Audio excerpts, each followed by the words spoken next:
Astagfirullah.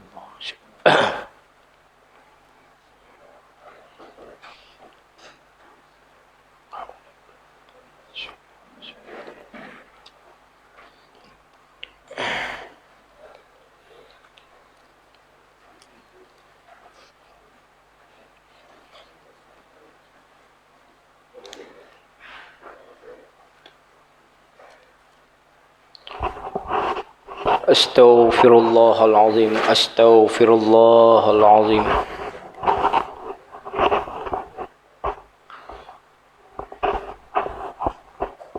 Astaghfirullahalazim. A'udzu billahi minasy syaithanir rajim. Bismillahirrahmanirrahim. Allahumma salli ala sayyidina Muhammad. Assalamualaikum warahmatullahi wabarakatuh.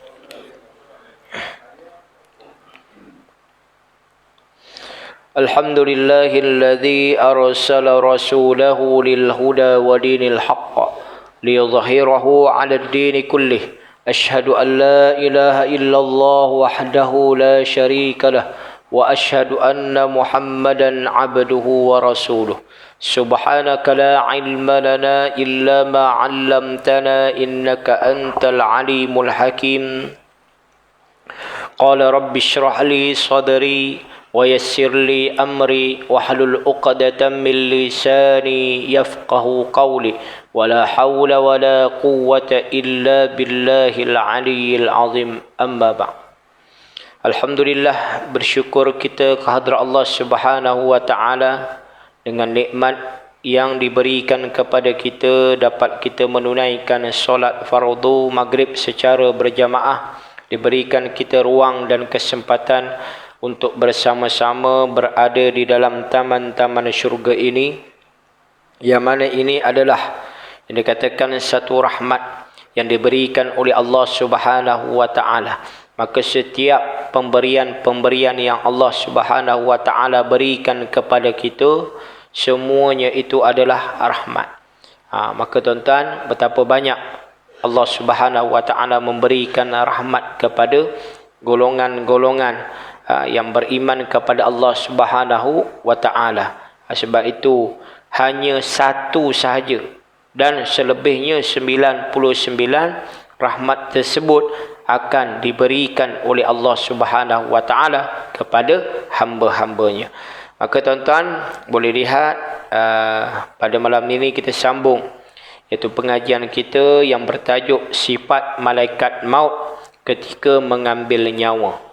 Boleh lihat tajuk tersebut, sifat malaikat maut ketika mengambil nyawa. Baik, bagi memberkati lagi pertemuan kita pada malam ini, kita buka dengan Ummul Kitab Al-Fatihah. A'udzu billahi minasyaitonir rajim. Bismillahirrahmanirrahim. Alhamdulillahi rabbil alamin. Ar-Rahmanir Rahim. Maliki yaumiddin. Iyyaka na'budu wa iyyaka nasta'in. Ihdinas siratal mustaqim. Siratal ladzina an'amta 'alaihim ghairil maghdubi 'alaihim waladdallin. Tuan-tuan muslimin, muslimat yang dirahmati Allah Subhanahu wa taala, sifat malaikat maut ketika mengambil nyawa. Ikrimah rahimahumullah taala berkata, aku telah melihat di dalam sesetengah suhuf Nabi Syed alaihi salam bahawa Nabi Adam alaihi salam berkata, wahai Tuhanku, tunjukkan kepadaku malaikat maut supaya aku dapat melihat kepadanya. Kemudian Allah Subhanahu wa taala mewahyukan kepada baginda, iaitu sifat malaikat maut itu ada berbagai-bagai yang tidak mampu engkau melihatnya, tetapi aku akan perlihatkan kepadamu rupa malaikat maut ketika dia datang kepada nabi-nabi dan orang-orang yang soleh.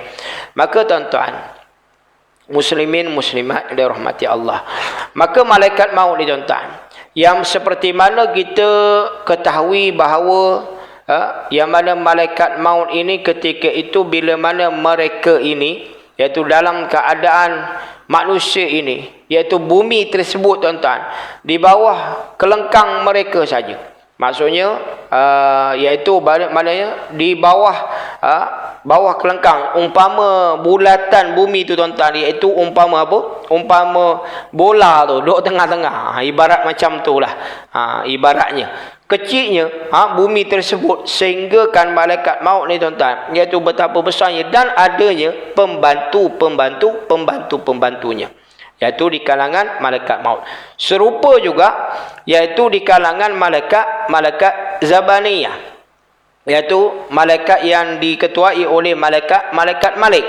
Malaikat Malik diketuai oleh malaikat Malik, dan malaikat Zabaniyah itu adalah tentera-tenteranya seramai berapa orang, iaitu 19 bukan orang, 19 malaikat ni tuan-tuan. 19 malaikat, iaitu mengikut daripada riwayat para ulama mengatakan bahawa mengikut daripada huruf-huruf Bismillahirrahmanirrahim, iaitu basmalah tersebut. Maknanya seumpamalah. Maka tuan-tuan, yang sebelum ni kita telah membahaskan bahawa apa, iaitu membahaskan bahawa bila mana malaikat ini mengikut daripada riwayatnya, ada yang sebelah kanannya ketika mencabut nyawa, sebelah tangan kanannya, sebelah tangan kirinya, kaki kanan dan kaki kirinya bila mana mencabut nyawa seseorang itu. Maka selepas itu Allah mendatangkan malaikat maut dalam rupa seekor kibas berbelang putih hitam. Malaikat maut pun menghamparkan 4,000 sayapnya. 4,000 sayapnya. Ada sayapnya yang mencapai 7 petala langit, ada yang mencapai 7 petala bumi, dan ada yang sampai ke pelusuk timur dan barat. Maka tuan-tuan, sebab itu kita pun tuan-tuan, ketika seseorang itu dalam keadaan sakaratul maut, iaitu sakit mati, pada waktu itulah seseorang manusia ini akan melihat malaikat maut. Dan pada waktu itu bergantung kepada amal ibadah masing-masing. Maka tuan-tuan, dalam keadaan kalau kita sebutkan tentang ibadah ni tuan-tuan, dalam keadaan sakaratul maut, ibadah masing-masing, adakah mereka itu dapat menyebut kalimah la ilaha illallah Muhammadur Rasulullah, dan kemudiannya tuan-tuan, bergantung bila mana diangkat saja roh mereka, adakah mereka itu tergolong di kalangan orang-orang yang beriman kepada Allah Subhanahu wa taala, masuk saja di alam barzah.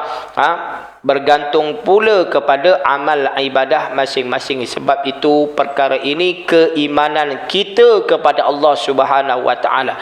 Wajib kepada seseorang itu mempercayai apa yang telah ditetapkan oleh Allah Subhanahu wa taala, dan juga berdasarkan daripada nas-nas hadis Nabi sallallahu alaihi wasallam. Sebab itu tuan-tuan, perkara ini tidak boleh dipermain-mainkan dan dipersenda-sendakan.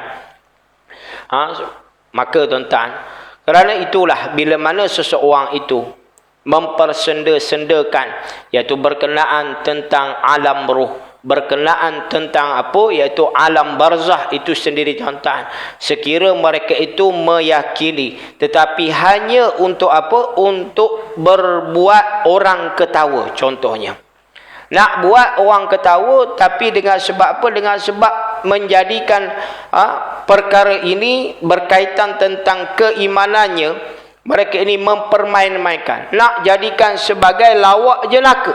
Na'udzubillahi min zalik.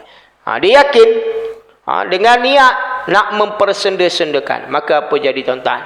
Maka boleh jadi murtad kepada seseorang itu. Sebab itu dikatakan keimanan inilah di antara perkara-perkara sam'iyat. Sekiranya mereka itu tuan-tuan bukan dengan niat nak mempermain-mainkan, bukan dengan niat nak mempersenda-sendakan, tetapi hanya nak buat lawak-lawak semata-mata tuan-tuan, maka mereka ini hendaklah bertaubat dengan taubatan nasuha. Maka sebab itu perkara tersebut, perkara yang kita bicarakan ini tuan-tuan, berkenaan tentang akidah kita kepada Allah Subhanahu wa taala, berkenaan tentang keimanan kita kepada Allah Subhanahu wa wa ta'ala. Maka tuan-tuan, sebab itu kita sebutkan la ilaha illallah Muhammadun Rasulullah, tentang keimanan kita kepada Allah Subhanahu wa ta'ala. Baik, bumi dan segala isi kandungannya seperti bukit bukau, tanah rata, rimba raya, padang belantara, jin dan manusia, binatang dan segala yang ada di antara langit dan bumi, meliputi lautannya serta kawasan di atasnya, yang meliputi kawasan lapang antara langit dan bumi, terletak di antara kedua-dua belah tangan malaikat maut. Maknanya kecil saja tuan-tuan bumi ni. Bumi ini, maka malaikat maut ni tuan-tuan, tak bolehlah kita nak membayangkan bagaimana besarnya malaikat maut ni tuan-tuan. Dan jika semua itu diletakkan di dalam lubang lehernya, maka tak ubah seperti sebiji sawi yang diletakkan di tengah padang. Sebiji sawi kecil tuan-tuan. Mana tengok biji sawi kan, kecil saja. Inilah ibaratnya tuan-tuan, di atas, maknanya genggamannya memudah untuk apa? Untuk malaikat maut ini untuk melihat bagaimana nak mencabut bila mana telah diutuskan oleh Allah Subhanahu wa ta'ala, bila mana gugurnya daun Lauh Mahfuz, iaitu nama seseorang itu, maka diperintahkan oleh Allah Subhanahu wa ta'ala untuk mencabut nyawa seseorang itu. Maka malaikat maut, terdapat beberapa pasang mata yang hanya dibukanya di beberapa buah tempat. Ada sayap yang tidak dikembangkannya melainkan di beberapa buah tempat yang dikembangkan untuk orang-orang kafir. Maka tuan-tuan, sebab apa dikembangkan? Iaitu untuk menggerunkan, iaitu golongan-golongan yang kufur kepada Allah Subhanahu wa ta'ala. Maka sebab itu ditunjukkan kegarangannya. Maka tuan-tuan, sebab itu malaikat maut ni boleh berubah-ubah. Maksud berubah ni tuan-tuan, berubah rupa dalam keadaan kalau contoh mereka itu bertemu, mengambil nyawa golongan orang yang beriman kepada Allah Subhanahu wa ta'ala, golongan yang melakukan amal ibadah yang dirahmati, yang diredai oleh Allah Subhanahu wa ta'ala, maka dalam keadaan yang lemah lembut, dalam keadaan yang manusia ketika itu melihat malaikat maut dalam keadaan yang bergembira. Ini maksudnya. Orang yang dalam keadaan kufur berbezalah dalam keadaan sedemikian, dalam keadaan yang muka garang, bengis, bila mana melihat orang-orang yang iaitu kafir. Dan dia mempunyai beberapa batang besi seperti besi membakar daging, beberapa bentuk kail seperti penyangkut, dan beberapa bilah gunting. Dan apabila melihatnya, terkejutlah Nabi Allah Adam alaihi salam sehingga pingsan 7 hari lamanya. Bayangkan tuan-tuan, sehingga pingsan nak melihat saja. Tapi orang yang dalam keadaan sakaratul maut, dia melihat, dia tak pingsan. Sebab apa? Sebab memang dah nampak dah pada waktu itu, iaitu ketika rohnya dicabut nyawanya daripada tubuh badannya. Ini semata-mata Nabi Adam AS nak melihat. Ini maksudnya. Nak melihat iaitu malaikat maut, keadaan malaikat maut tersebut. Maka setelah tersedar, dia mendapati uratnya kuning dan berubah disebabkan perasaan terkejut melihat akan malaikat maut. Maka kisah yang sama juga disebutkan oleh Wa'is Ibnu Zufar Al-Makki rahimahumullahu ta'ala, yang bersumber daripada Abdullah bin Abbas radhiyallahu an, katanya Nabi Ibrahim alaihi salam telah meminta kepada malaikat maut supaya memperlihatkan rupanya tatkala dia mengambil nyawa sekalian orang yang kafir. Lantas berkatalah malaikat maut, berpalinglah kamu daripada aku. Maka Nabi Ibrahim AS pun berpaling. Dan setelah menulis, semula tiba-tiba didapatinya rupa manusia yang sangat hitam. Kedua-dua kakinya berada di bumi dan kepalanya berada di langit dalam rupa paling buruk. pada setiap liang romanya terdapat kepala-kepala api. Maka berkatalah Nabi Allah Ibrahim alaihissalam, jika orang kafir tidak mendapati yang lain selain daripada memandangmu sahaja, nescaya itu sudah cukup untuk menjadikannya terkejut dan takut. Gementar dalam keadaan ketakutan. Sebab itu orang yang dalam keadaan sakaratul maut ni tuan-tuan, kita ni pun perlu memperingatkan mereka itu bersabar dengan kematian. Bersabarlah dengan kematian. Bersabarlah ketika kamu menghadapi ujian kematian.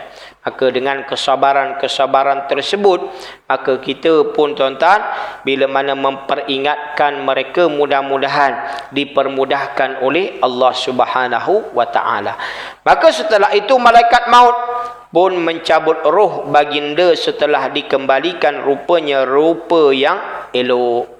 Sebab itu bila mana rupa yang elok, bila mana dia mencabut nyawa para nabi-nabi, para yang soleh, orang yang soleh, orang yang alim, di kalangan orang-orang yang beriman kepada Allah Subhanahu wa taala, maka mereka ini tuan-tuan, bila mana dicabut nyawanya dalam rupa yang elok, iaitu malaikat maut boleh berubah-ubah. Ini maksudnya rupanya berubah-ubah disebabkan iaitu amalan seseorang. Maka orang yang kufur, jelas di sini tuan-tuan, yang kufur kepada Allah Subhanahu wa taala, jelas mereka ini akan dihumbankan.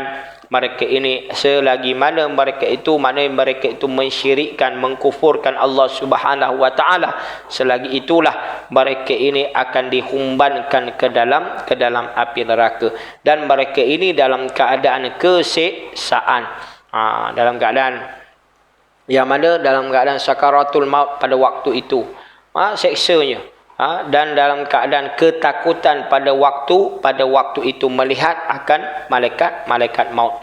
Maka para ulama mengatakan bahawa janganlah kita hairan bagaimana malaikat maut boleh menjelma dalam berbagai-bagai rupa yang dilihat oleh manusia.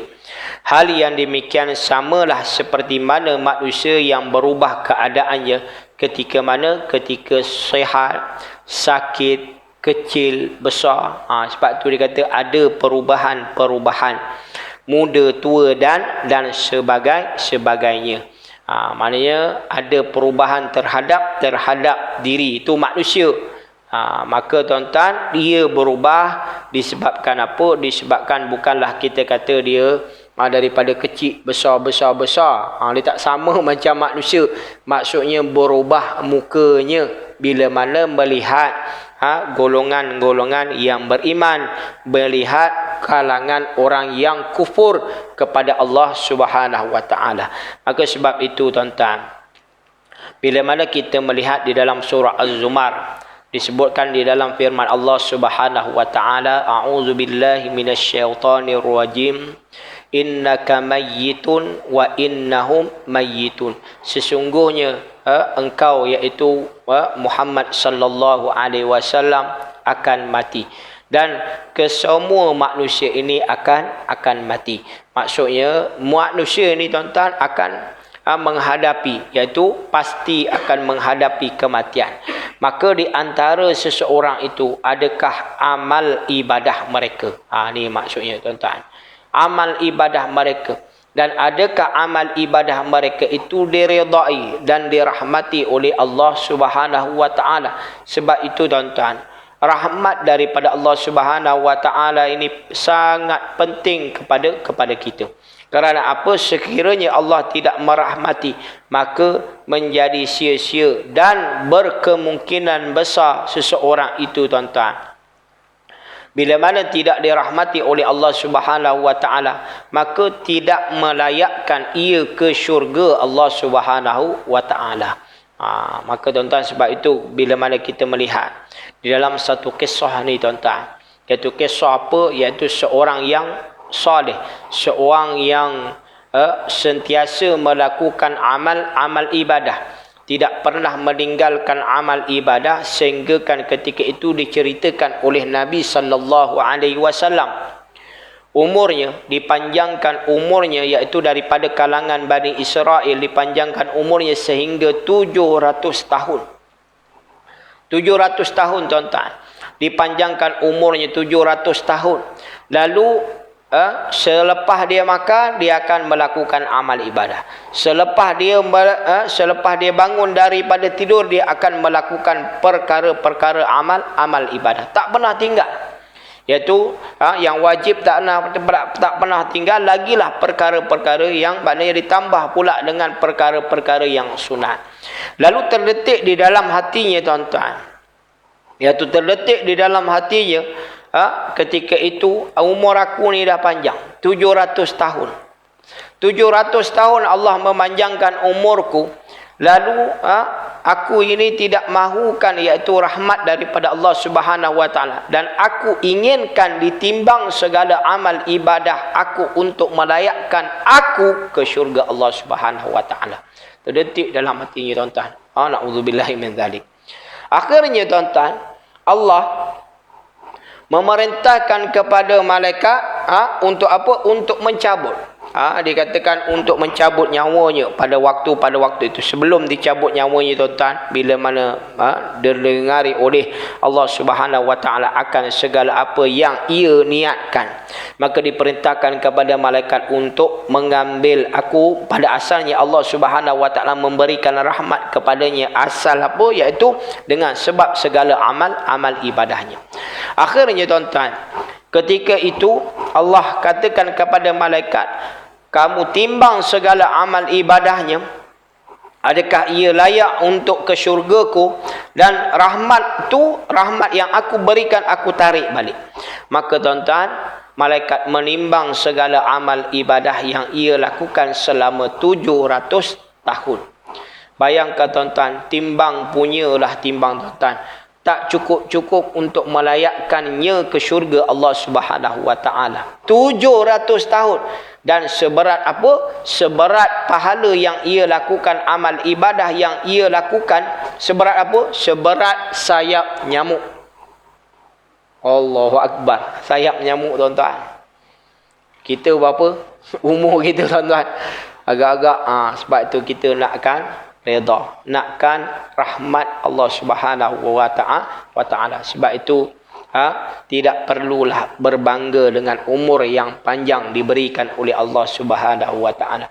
Tidak perlulah iaitu berbangga dengan apa yang kita telah lakukan di alam dunia ini, tapi terus menerus untuk melakukan amal ibadah kepada Allah Subhanahu wa taala. Itu yang paling penting tuan-tuan. Moga-moga Allah merahmati, moga-moga Allah meredai segala apa yang kita lakukan. Seberat sayap nyamuk kita tuan-tuan, tak sampai tahap tu tuan-tuan. Wallahu alam, mungkin ada orang yang soleh, tapi janganlah sampai berbangga terhadap apa yang kita lakukan. Disebabkan dengan bangga, dengan riak, maka menjadi sia-sia segala apa yang ia telah lakukan. Baik, muslimin muslimat yang dirahmati Allah Subhanahu wa taala. Maka bila mana disebutkan segala sifat tadi tuan-tuan, maka segala sifat itu boleh berlaku kepada malaikat maut hanya dalam satu hari dan satu saat. Maknanya perubahan yang berlaku kepada malaikat maut ni, maksudnya apa yang berlaku kepada malaikat maut iaitu perubahan terhadap dirinya. Maknanya terhadap wajahnya tuan-tuan. Wajahnya dalam keadaan bengis bila mana ia melihat akan orang yang kufurkan kepada Allah Subhanahu wa taala. Bila mana mereka itu dalam keadaan apa? Iaitu orang golongan-golongan yang beriman pun berbeza. Di situ tuan-tuan. Maka malaikat Jibril pada satu waktu boleh menjadi amat besar dengan kudrat Allah Subhanahu wa taala. Sehingga kan jika Allah Subhanahu wa taala memberi izin kepadanya untuk menanggalkan bumi dan segala isinya, nescaya dia berupaya untuk mencabutnya. Walau bagaimanapun ada masanya dia menjadi kecil apabila merasakan kehebatan kebesaran Allah Subhanahu wa taala sehingga jadilah dia sebesar burung ciak kerana takut akan Allah Subhanahu wa taala. Maka begitulah tuan-tuan muslimin muslimat yang dirahmati Allah Subhanahu wa taala. Umpama kita juga tuan-tuan, bila mana seseorang itu yang menyangkakan dirinya, bila mana ia menyangkakan akan dirinya tuan-tuan, walaupun mereka itu melakukan amal ibadah dengan sebanyak-banyaknya, maka betapa kerdilnya kita ini kepada Allah Subhanahu wa taala. Bila mana kita melihat seseorang yang contohnya yang faqih, seseorang yang alim, betapa kerdilnya diri kita ini terhadapnya tuan-tuan. Sebab itu muslimin muslimat yang dirahmati Allah, kerana itulah kita ini memerlukan apa? Iaitu memerlukan segala apa yang kita lakukan itu diterima oleh Allah dan sekaligus dirahmati dan diridai oleh Allah Subhanahu wa taala, insyaallah. Amin ya rabbal alamin. Tuan-tuan muslimin muslimat yang dirahmati Allah Subhanahu wa taala. Sebab itu bila mana seseorang yang dalam keadaan kematian ni tuan-tuan, ada yang menganggap satu perpisahan itu, iaitu perpisahan, ada yang mengatakan perpisahan itu adalah sementara. Dan ada mengatakan perpisahan itu perpisahan yang selama-lamanya. Bagi golongan yang beriman kepada Allah Subhanahu wa taala, maka mereka ini tuan-tuan akan menganggap perpisahan itu adalah perpisahan yang sementara. Maksudnya apa? Perpisahan yang sementara iaitu bagi golongan orang yang mukmin, perpisahan yang sementara. Kerana apa? Kerana keimanannya kepada Allah Subhanahu wa taala. Bagi mereka yang tidak beriman, mereka merasakan kematian itu perpisahan buat selama-lamanya. Maka kematian itulah menyebabkan mereka tidak akan bertemu lagi. Itu golongan yang tidak beriman.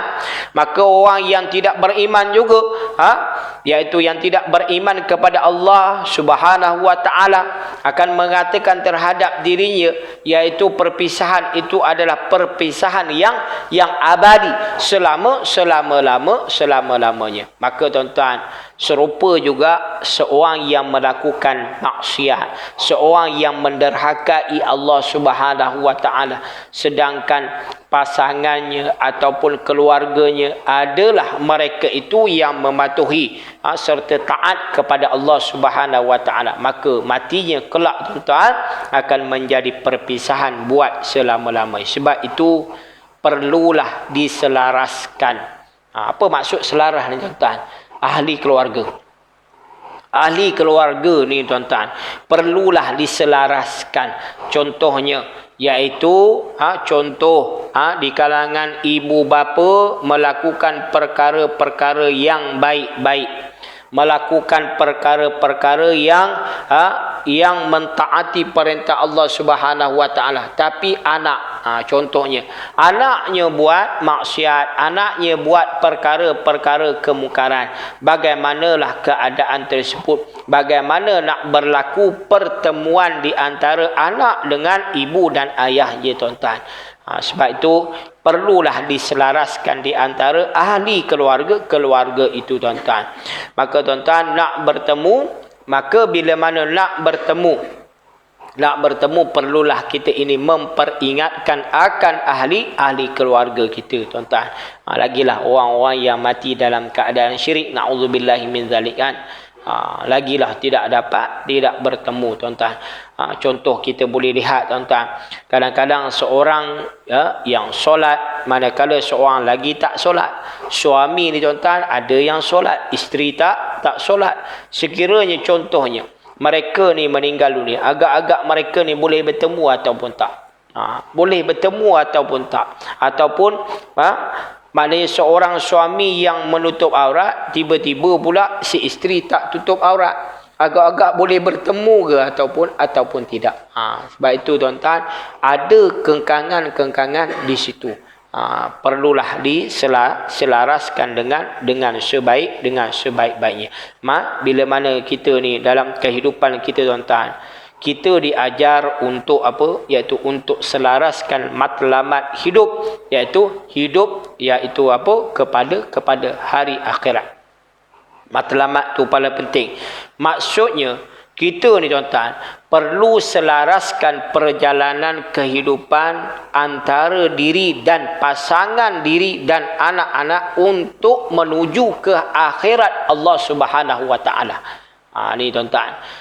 Maknanya pasangan matlamat, iaitu pastikan matlamat tersebut perjalanan kita ini tidak berbeza antara diri dan pasangan serta anak-anak. Itu paling penting sekali tuan-tuan.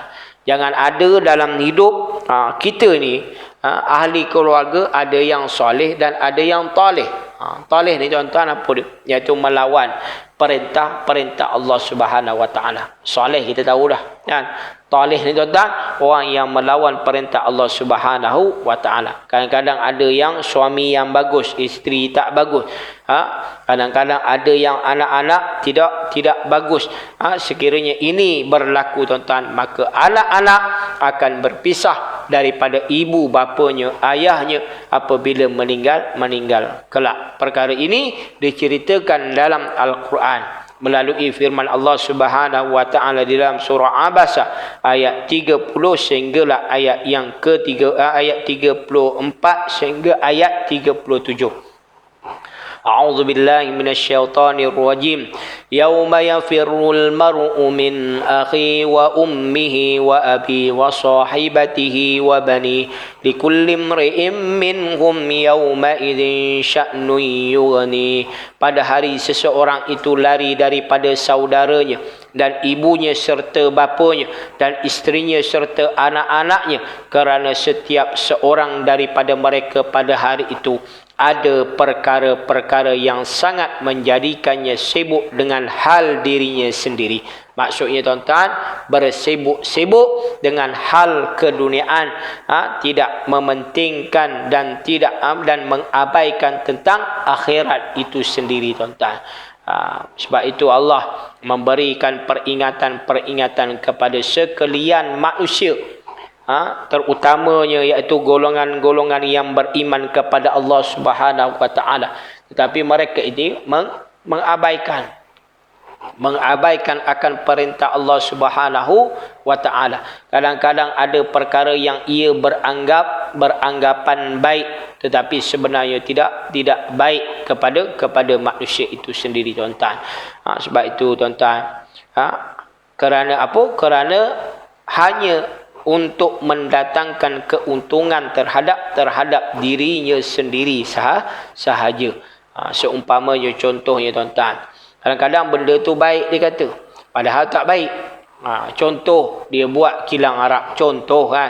Iaitu dia kata hanya untuk apa? Kebaikan. Dia kata untuk menjaga ekonomi, untuk menjaga kebaikan seluruh, dia kata manusia. Mana? Seluruh, iaitu untuk rakyat semata-mata. Ini contoh tuan-tuan. Bila mana membela tuan, dia kata padahal perkara tersebut perkara yang tidak baik. Sehingga kan iaitu melanggar perintah Allah Subhanahu Wa Taala. Maka tuan-tuan, maka sebab itu ada perkara yang sebab itu Allah Subhanahu Wa Taala, bila mana kita melihat, sebab itu ada ikhtiar yang baik dan ada ikhtiar yang baik dan ada ikhtiar yang salah. Sebab itu ikhtiar ni tuan-tuan, seumpama juga orang yang dalam keadaan berubat contohnya kan. Orang pergi berubat, contoh tuan-tuan, tiba-tiba dia terserempak dengan tok bumuh contoh kan. Tiba-tiba baik pula. Kan? Tiba-tiba baik. Agak-agak nak pergi lagi tak tuan-tuan? Kalau contoh dah tahu benda tu dah salah, tiba-tiba baik. Maka tuan-tuan, bukan disebabkan tok bumuh tersebut, tetapi disebabkan dengan apa? Disebabkan dengan iaitu ikhtiar, disebabkan dengan apa? Dengan ketentuan dan ketetapan yang telah ditetapkan oleh Allah Subhanahu Wa Taala. Sebab itu seseorang itu tuan-tuan, kadang dia berubat tak kena dengan orang. Maksudnya tuan-tuan, bukanlah orang itu dia dah berikhtiar, berusaha atas kemampuannya. Kadang-kadang tak boleh nak baik, kadang-kadang tak boleh nak sembuh, tuan-tuan. Dia pergi ke tempat lain. Maknanya usaha dan ikhtiar tersebut. Sebab itu kita beramal ini, tuan-tuan, memerlukan kepada usaha dan ikhtiar.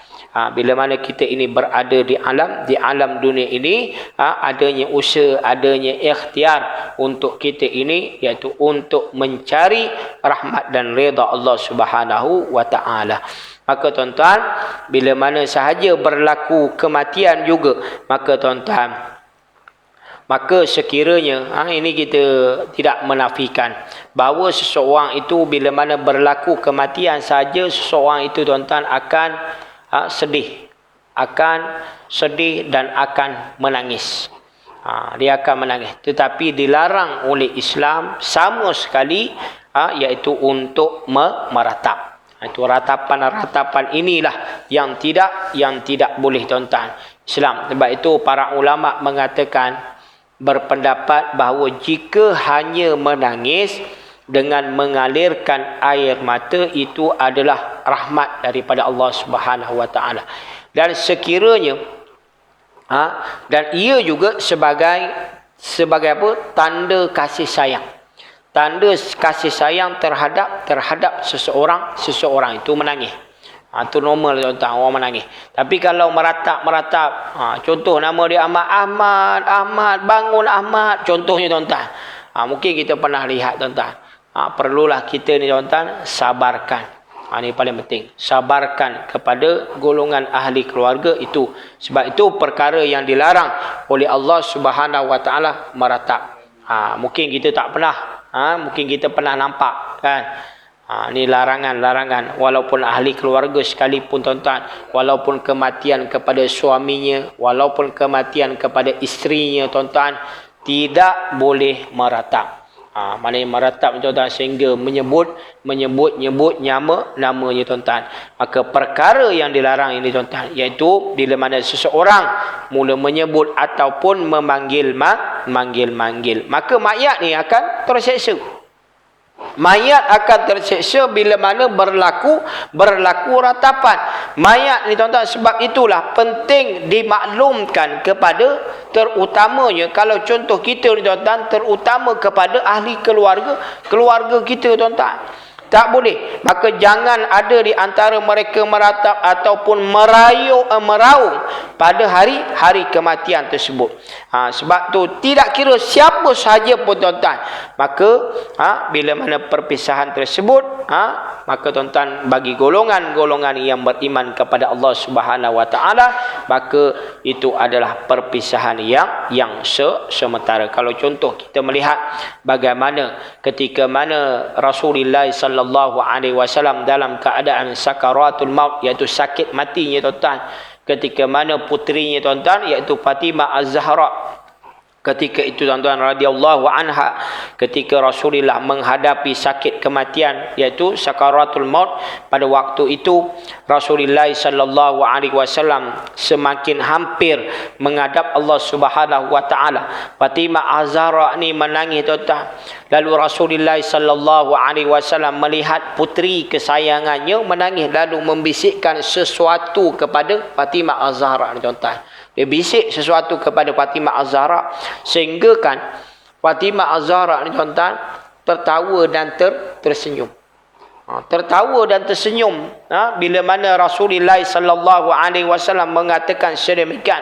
Lalu Aisyah radhiyallahu anha bertanya kepada Fatimah Az-Zahra radhiyallahu anha tentang apa yang dibisikkan oleh Rasulullah sallallahu alaihi wasallam sebentar tadi. Maka sebentar kemudian terdengar Rasulullah sallallahu alaihi wasallam menyebutkan ila rafiqil a'la sebanyak 2 kali, tuan-tuan. Ila rafiqil a'la, ini daripada Allah Subhanahu wa taala. Maka jasad baginda sallallahu alaihi wasallam yang mulia tidak bergerak lagi. Maka, tuan-tuan, bila mana disebutkan ila rafiqil a'la, ini semuanya datang daripada Allah Subhanahu wa taala. Sebab itu puteri kesayangan Rasulullah sallallahu alaihi wasallam sedih saja, tuan-tuan. Tidaklah dikatakan, tuan-tuan, meratap kerana dilarang oleh Nabi sallallahu alaihi wasallam. Maka selepas daripada 6 bulan, maka 6 bulan kewafatan Nabi sallallahu alaihi wasallam, maka selepas itu giliran Fatimah Az-Zahra pula menghadap Allah Subhanahu wa taala. Maka tuan-tuan, inilah iaitu gambaran ataupun teladan yang terbaik, iaitu sebelum kita meninggal dunia, kita diajar supaya menyelaraskan perjalanan hidup. Maksudnya, kita perlu maklumkan kepada anak-anak keluarga supaya menyelaraskan perjalanan hidup. Tidak ada ahli keluarga yang boleh melakukan maksiat kepada Allah Subhanahu wa taala maupun perkara yang dilarang oleh Allah Subhanahu wa taala, dan kita perlu memastikan bahawa kita akan masuk ke dalam syurga Allah Subhanahu wa taala bersama-sama, insya-Allah. Amin ya rabbal alamin. Dan jangan ada ahli keluarga yang terpisah, maka perlu ada keselarasan dalam perjalanan untuk menghadap Allah Subhanahu wa taala. Sebab itu selaraskan di dunia ini dulu tuan-tuan. Mudah-mudahan dipertemukan oleh Allah Subhanahu wa taala ketika mana? Ketika kita berada di alam syurga. Bukan itu sahaja tuan-tuan. Ketika mana? Ketika berada di alam ruh. Maka tuan-tuan, di alam ruh tuan-tuan, iaitu golongan-golongan yang beriman, iaitu golongan-golongan yang ditempatkan oleh Allah Subhanahu wa taala di satu tempat. Di situlah akan berhimpunnya, iaitu golongan yang beriman, roh-roh yang beriman tuan-tuan. Semua ahli keluarga akan bertemu. Baiklah tuan-tuan muslimin, muslimat yang dirahmati Allah, sama-samalah kita berpesan-pesan di antara satu sama lain. Dan insya-Allah pada malam ini selepas solat Isyak kita akan adakan solat hajat, apa yang insya-Allah nanti akan dinyatakan siapa-siapa yang kita doakan kepada sahabat-sahabat kita, ahli jamaah kita.